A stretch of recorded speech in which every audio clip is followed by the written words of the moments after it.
Казвам се Дарина Пенева и съм изпълнителен директор на консултантската компания Stanton Chase International. Компанията се занимава с подбор на среден и висш управленски персонал. Това, което ме насочи към този тип дейност, е интереса ми към общуване с хора, към това да имам възможност да работя с хора.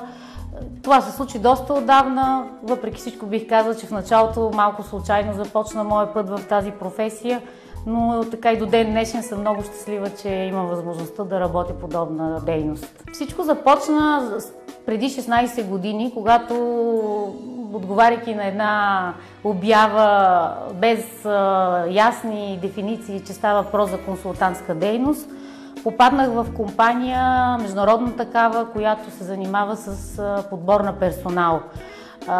Още от самото начало ми допадна изключително много възможността да съм близо до компании, кандидати и хора в тяхното желание да намерят една добра професионална реализация. От моя гледна точка да бъде в тази сфера едно голямо предизвикателство. Защо? Защото ние работим основно с хора.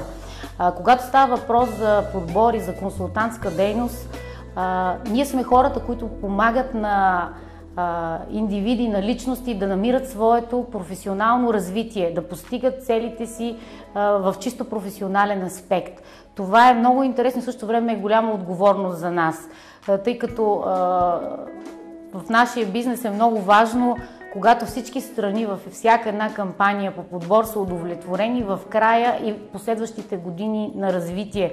Това, което ние наричаме win-win ситуация за всички, за кандидата, за клиента, който е наел кандидата и за нас като консултанти удовлетворението, когато тези страни са доволни, е наистина много голямо.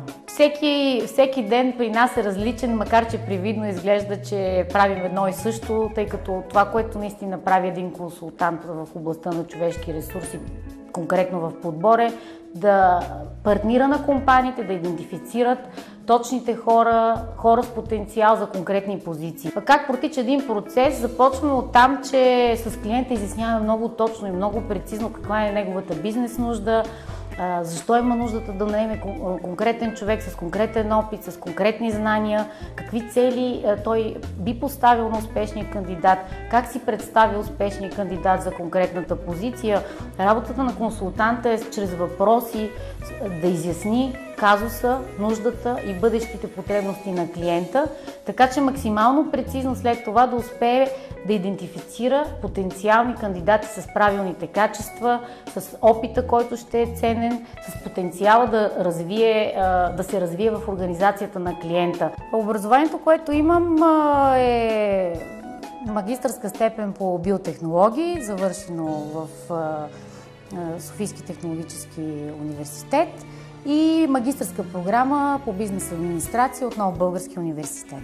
Факт е, че попаднах случайно в консултантския бизнес, но всъщност, познавайки себе си и знаейки неща, които са ме вълнували в комуникация, в това, че винаги ме е вълнувало какво кара хората да вземат едно или друго решение, да се държат по един или друг начин, смятам, че може би подсъзнателно съм имала някакъв такъв интерес към подобни дейности, свързани с комуникация. Това, което искам да дам като съвет на младите хора, е наистина да се опитат да изберат специалност, университет, който смятат, че ще им даде една добра база, която след това да капитализират в реална работна среда.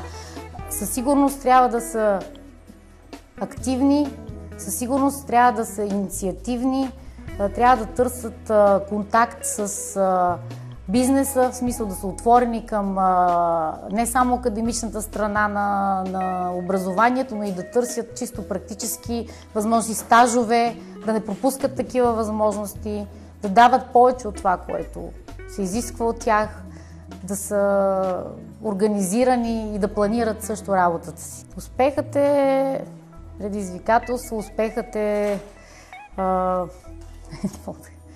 успехът е кауза някаква, според мен. Когато човек има желание, той винаги успява. Поне аз така смятам.